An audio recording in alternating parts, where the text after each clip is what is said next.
બનાસકાંઠા જિલ્લાના રાધનપુર તાલુકાના રવિનગર ગામમાંથી એક માનવતાભર્યો અને પ્રેરણાદાયી સમાચાર સામે આવ્યા છે.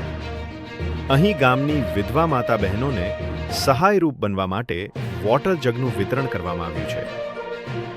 દાતા કિંજલબેન ઋત્વિકકુમાર ચૌધરીના સહયોગથી કુલ 25 વિધવા મહિલાઓને પાણીના જગ આપવામાં આવ્યા, જે તેમની રોજિંદી જિંદગીમાં ઉપયોગી સાબિત થશે.